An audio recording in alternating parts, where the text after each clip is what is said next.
The next speaker is Professor Mary Comerio. She is in the College of Environmental Design, the School of Architecture here at the University of California at Berkeley.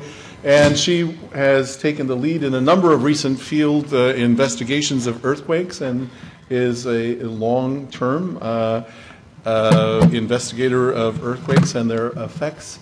And today she's going to discuss a little bit about some observations on resiliency and its importance following some of the recent earthquakes that she has seen.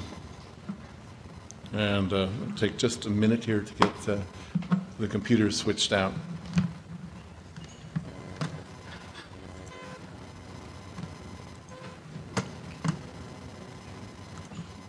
Thank you. Professor Comerio.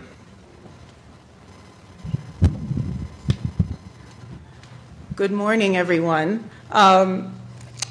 We actually didn't plan our graphics to be so much alike on the red and red and white and black on the slides, but it worked out very nicely.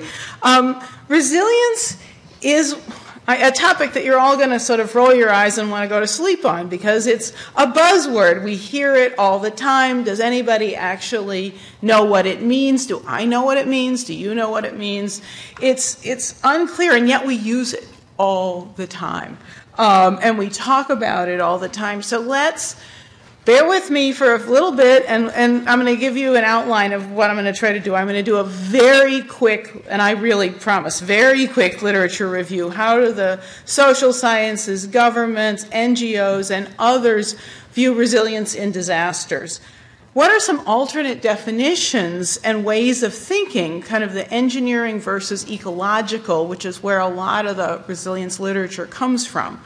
And then we'll look at some examples in recent earthquakes and here in the Bay Area of how people are trying to sort of apply this and make it real. How do they deal with the current events and plan for future events? So the disaster-related definitions of resilience, the simple concept is this capacity to rebound following a future disaster. How do we measure it? How do we monitor it? The consensus among the literature is that resilience is a multifaceted concept with social, economic, institutional, infrastructural, ecological, community dimensions. Okay, this is where everybody starts to go, oh God, do we have to really go through all of this? Because of Steve, I read more papers in the last month about this than you ever care to read, so let me simplify it for you. In our field, there are about 4 big studies that in the disaster area that deal with resilience in no particular order. The first is by Susan Cutter. It's a baseline resilience index for communities. It's a methodology that sets out indicators to measure in present conditions, effectiveness of programs and policies. And it uses nationally available data sources, has lots of variables, lots of dimensions, including this laundry list: social, economic, institutional, infrastructure, community, capital. The second one is the Community and Regional Resilience Institute. This is at DOE's Oak Ridge National Labs in conjunction with lots of federal, state agency partners. They have kind of 3 categories of function: infrastructure, economic, and social. And their focus, which is I think a little bit different, is over time and the hierarchy of functions. So they have a kind of a diagram which looks like this, where your key first areas of resilience is public safety around water, energy, transportation. Second is around food, housing, employment, the economy. And then the third are sort of special needs, the natural environment. So they look at things kind of over time. The third one is some work done by Scott Miles and Stephanie Chang. ResilUS is a computer model that simulates the loss and recovery dynamics of different agents in neighborhoods and communities. Their indicators are associated with household and business well-being, such as health, employment, productivity, and of the various interrelationships. And they have a conceptual model which links community with neighborhoods, with lifelines, and the hazard. And these are all kind of hard to diagram. And the fourth is an international one outside the U.S. In Europe, there's a piece of work done on characteristics of resilient communities, and again, they have multiple characteristics, multiple scales, but looking at similar things: government risk assessment, knowledge and education, disaster preparedness, risk management. All of these really focus on the larger and complex nature of what it actually means to bounce back beyond just how do you do the next sort of step in recovery. But when I really looked at the literature, I found that there were two very different paradigms on resilience. And they really are important distinctions between the concept of engineering resilience, which is the bit we're all very familiar with. Focuses on efficiency, constancy, predictability. It's essentially defined as stability near an equilibrium or a steady state. This comes out of, historic work for the nuclear power industry. This is a concept that we in the engineering and research community are very much familiar with. But really, since the 1960s, there has been another paradigm of resilience, and it comes from the field of ecology. And it focuses much more on persistence and change and unpredictability. And it's defined really as the capacity of a system to absorb a disturbance and reorganize while undergoing change. And I think that's a really important definition because it brings out the difference between the kind of engineering model where we want something to be fail-safe, as we have done in nuclear power. This model says you want it to be, if you can't have fail-safe, you want it to safely fail. It's a kind of a reversal of that notion. And there is a huge literature on this that comes from looking at how systems change in the environment and in the ecology. And this concept that came out of ecology in the 1960s has been in many fields: anthropology, economics, nonlinear dynamics, complex systems, environmental psychology, cultural theory. There are citations for all of these. And I said, note the absence of the disaster-specific research. This was a paper from 2006 which cited all of these. Most of the sort of disaster-related studies of resilience came after that paper, but we're really kind of next on the list under the other social sciences. And it really looks at this, particularly how in much of the social sciences, they really adopted this notion of adaptive resilience versus the kind of equilibrium-based resilience after these ecological studies. The theories have sort of proliferated in the literature. So what are those consequences of evaluating and managing complexity and change for us? Essentially, the engineering resilience idea is much more recursive. It moves from a sort of a reactive to a proactive system of safety. It uses command and control strategies. It is very much a big step of improvement over within engineering, and we'll talk a little bit in a minute about how we have done that here in PEER. The ecological resilience is much more adaptive, and it really does require things like flexible and diverse and redundant regulation. It needs sort of capacity for corrective action. It means that institutions and organizations have to be able to change. It requires a sort of an understanding of process and temporal data, that your data is going to change over time, your circumstances are going to change over time. And the last, which I think is really important, it requires the ability to live with surprise. And Lord only knows, in the last year, we've all been living with a lot of surprises in the earthquake world. Now, and resilience and sustainability, that other wonderful buzzword that nobody ever knows what it actually means, a lot of the work on resilience has focused on the capacity to absorb shocks and maintain function. I've said that already. But this other aspect concerns this capacity for renewal. And I'm just trying to underscore these points because I think it's so important to think about that capacity for renewal and reorganization, which is really essential in sustainability. If you're going to have a sustainable built environment, you really have to be able to renew.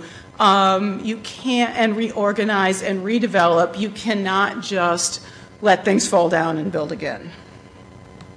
Now, how does this apply to performance-based engineering?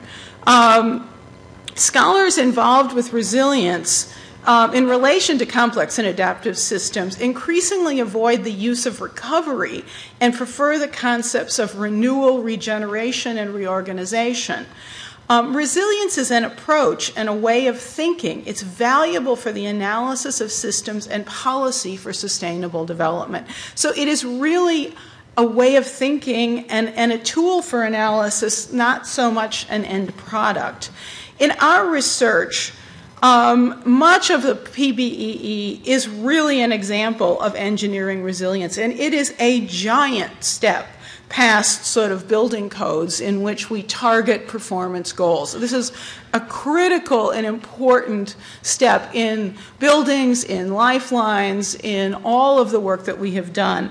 But the next step is to really go beyond systems design and evaluation and to look at the cascading consequences of events, even if you have these buildings, for users and for communities. The next component is that adaptability component to get, if you can have your buildings work well, or some of your buildings work well, how do you calculate which of the ones are going to work well and which of the ones are not so that you know what you have to deal with? And it's that planning component that is really the next step.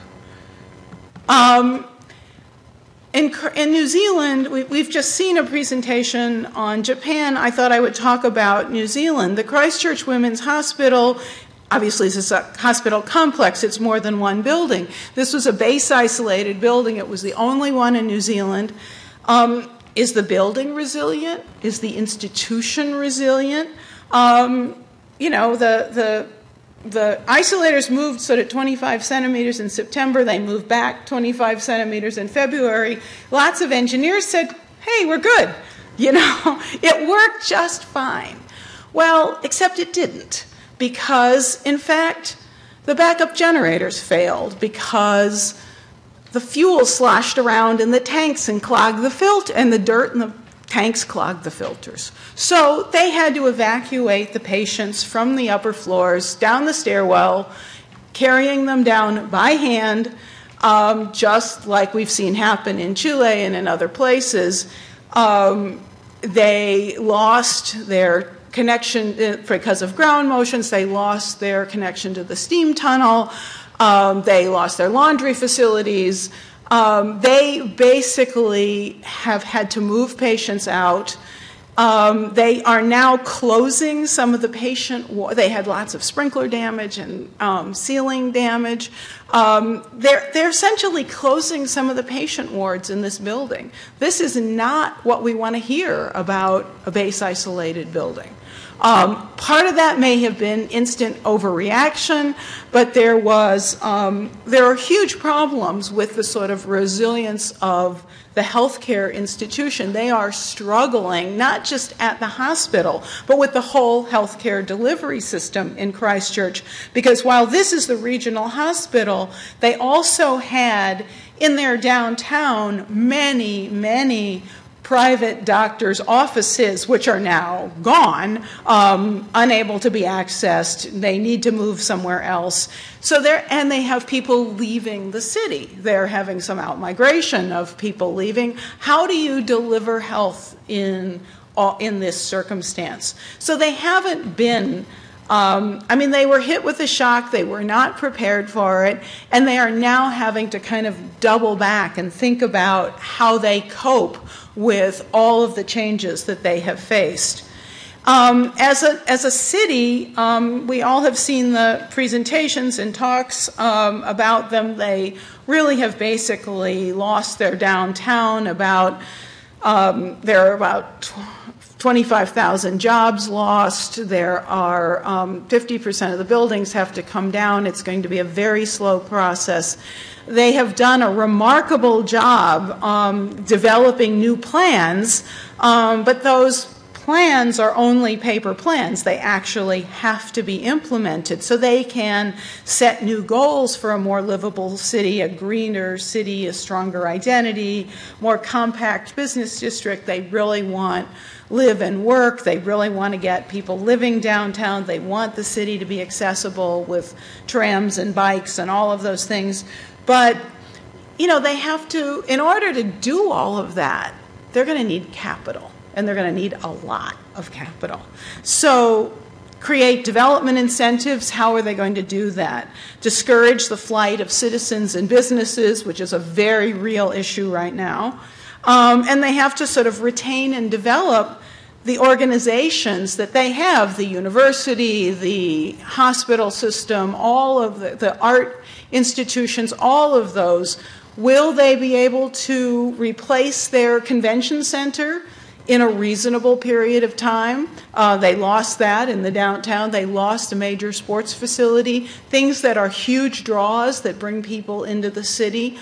All of those are going to be very, very tough.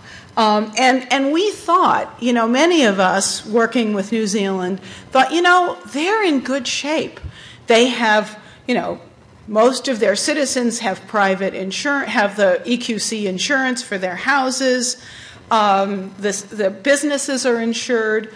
Well, you know, here are a couple of recent facts. The courts recently decided that it was 3 events, not a single event with aftershocks. And so EQC is going to have to pay for each event, which means if you could collect $100,000 for one event, you can now collect $300,000 for the 3 events. And EQC is going to be liquidated. There will be no more national insurance in New Zealand. And from a business point of view, we've all seen these, the big hotels downtown. This one is one example. It can, you know, it can be multiplied by every other hotel downtown. We've got still a red zone with fall zones identified, places with no access, you know, a year after the September earthquake. So the Grand Chancellor is insured for $45 million. The insurance company says, well, take some depreciation, we'll give you a check for $40 million. Great. You know, you think, are they going to reinvest? Well, except along comes the bank and says, thank you very much, but $30 million of that is ours. You owe us $30 million. We'll take it out of that check. And then the city says, you know, it's going to cost you 10 to take this thing down, and we want you to take it down. You're required to take it down. What incentive does that business have to reinvest in that city? So this idea that we have been living with, that risk transfer comes from insurance, it may be a transfer in terms of zeroing out this investment on the books of that corporation, but it is no guarantee that anybody is going to rebuild in that city again. And I think we have not really faced up to the concept of risk transfer and what it really means in a business sense, in a recovery sense, in a resilient sense for the communities that we're in. Can the city and the institutions adapt? We're going to see. It's very, you know, cities are really good at regulating things. They're not very good at making deals. They're not very good at incentivizing development. So, you know, how are they going to do that? It's going to be something to watch. Will there be a population tip out? Will people leave because they're tired and they don't want to live with the kind of ongoing possibility that they may still be having regular aftershocks, and how will they rebuild, and will their job be there, and how long will it take before they have a job? How will the institutions retain stability? I didn't put up an image of the university except for this one, which is the new the retrofit of the library. The university has 9 major buildings closed. They are repairing those. They've also done a full analysis, very detailed analysis of all of their buildings. They have more than half of them that are between 33 and 67% of the code. So they know that the minute they change a doorway in any one of those, they're going to pay to upgrade them. They're going to retrofit all of those as well. So they're facing some pretty big challenges at a moment when they're down 8,000 students out of a typical population of 20,000. They need to generate the fees in order to make those kinds of investments. I'm sure that they will still be there. I'm not saying they won't, but I think the question is there going to be critical mass for growth and development in the city of Christchurch? And that is a tough question. It suggests, they weren't expecting it, they weren't planning for it. They really didn't have the opportunities to plan for resilience, and they're going to have to really work hard to just keep their heads above water, frankly. Now, here in the Bay Area, there's been a lot of work on planning for future events. And one of the pieces, and there are many things that have been done in many cities, so this is just one example, but I think it's an important one. SPUR is the San Francisco Planning and Urban Research. It's a civic organization. It is interested in good planning and good government. A couple of years ago, they started a sort of resilient cities program, and they've sort of defined the concept of resilience for disaster recovery. They have, and again, remember, this is a civic organization, not an engineering organization, although our colleague Chris Poland has obviously been extremely active and has recruited many of us to work on these SPUR initiatives, meaning recruited many of us to work for free on these SPUR initiatives. They've developed some performance measures. They've recommended some targets of recovery. But the one I want to talk about, and there have been some reports out, these are all available on their website. One of the goals that they've set forward is that people should be able to shelter in place, that their notion of resilience is that if you can deal with jobs and keeping people there in the city, in their neighborhoods, then you're not going to have such a big impact. You will be able to still, if you can stay in your apartment, you can still shop at your neighborhood grocery store, go to the pharmacy, go to work, that all of these things are going to be important. And they initially set out a goal of 95% shelter in place, which I thought was incredibly high. And part of this recent piece of work that's going on right now at SPUR is to say, is that reasonable? Can we really do that? Can we live with that? Their combination of steps is to look at all of these things: jobs, utilities, infrastructure, and housing. There are 250,000 jobs in downtown San Francisco. 42% of those people live in the city. 38% commute from the East Bay. There are lots of corporate headquarters in San Francisco. So keeping those jobs humming is important. Obviously, utilities are enormously important. Tourism, business services, these are the sort of engines of keeping those businesses going.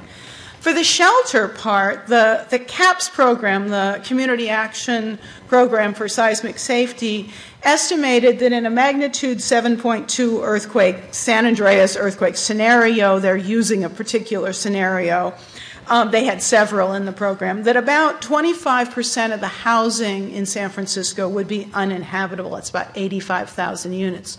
So that means 75% are able to shelter in place. There's a 20% gap there with their goal of 95%. But we looked in this current work that's going on right now, we're looking at how do those units distribute around the neighborhoods, And what are they made of? And we know that about 2/3 of those uninhabitable units are 3+ story wood frame soft story buildings. So if you could actually do something to mandate retrofits in those buildings, you could reduce your uninhabitable units to maybe 8 or 10%. So you could bring your shelter in place up to 90%, which would be a remarkable achievement. But it takes a combination of steps. In order to achieve that, you have to sort of understand, well, how does what happens in the neighborhoods matter? If I go back, I can tell you that in the marina, you've got 50% of the units are going to be uninhabitable in that scenario because of the land conditions and the kind of construction that we have in the marina. In the Mission, which is a big district, these are political districts chosen very for obvious reasons to break things down by. There's a very high number because there's some very soft soils in this part of the Mission. We have a very high percentage of units that are these soft story units, so way more than 25%. Actually, and also in the Richmond, you have way more than 25%. So there are certain neighborhoods that are going to be much more heavily impacted than others. So the point is looking at how things work with the neighborhoods and how do you understand what you're going to have to cope with district by district is going to be important. But there are some other components. You can't just say, well, we'll fix those buildings and we'll be fine. Right? Retrofitting existing buildings is only one part of the step. The other part is what does post-earthquake habitability look like?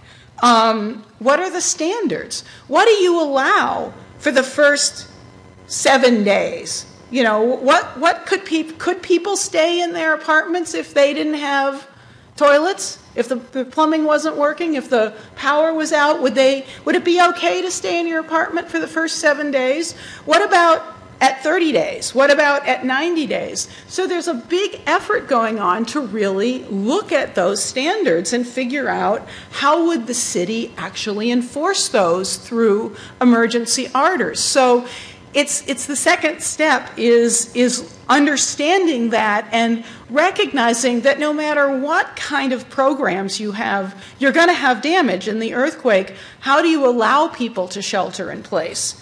And then could you develop some engineering criteria at the front end prior to the event that would let you really evaluate structures and decide whether they would be able to be sheltered in place? This is kind of like giving it a rating. You know, you would know that this building is likely to be fine and be able to be sheltered in. It allows you to, if you could do that for all these buildings in the city, you would have a better idea of what your real numbers are as opposed to using a HAZUS estimate for those 25% uninhabitable. But also it would allow you to really make inroads into communicating with building owners about what the likely status of their buildings would be.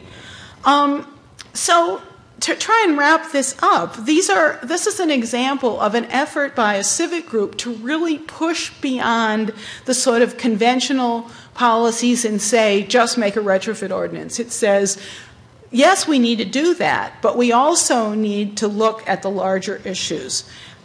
Recovery is going to be a combination of thousands of individual decisions. It's going to reflect the capacity of those local and national governments to incentivize reconstruction. It's also going to reflect the capacity and the willingness to limit damage before the event. But then there are some other things and I think that these are the bits that matter to us. I think the engineering challenge goes well beyond performance-based earthquake engineering. It requires a commitment to honesty in design standards. we have to start telling people what they're actually getting. What kind of performance are you getting when you design your building to code? And what do you really expect it to do afterwards? We have not been fully honest about performance in this way, and I think we have to do a better job. And it also requires policy and ongoing processes and public education. The engagement of the civic community in SPUR is probably the single most important thing that could be happening in San Francisco, because it means that the people sitting around the table are not us. They are developers and building owners and government supervisors, and they are business people, and they're small business owners, and it's getting that group involved that actually matters. So my conclusion, engineering is necessary, but it's just not enough. An individual business is not resilient because it has a base isolated building. You don't get to just stop there. You don't get to stop there because you put a self-centering column in your bridge. You're not done. That isn't enough. An organization needs a way to assess whether and how predictable damage will interfere with their pre- and post-disaster mission. How well will we, Caltrans, be able to deliver transportation systems after an event? What processes will they use to make sure that we have a way of evaluating things? How will we as a city know where we can shelter people? And then the city has to set policies that require pre-disaster mitigation of buildings for sure, but they also have to have recovery planning. And that will really give them some degree of resilience. And I will just end on our own campus, UC Berkeley, and the work that was done here over the last 15 years. You know, we spent about $1 billion retrofitting buildings. We spent about $2 million on planning. And I think it's the planning that's really going to matter, because we have staff and faculty and deans who actually know what to do after an earthquake. And that is going to be as important as having those safe buildings. Thank you very much.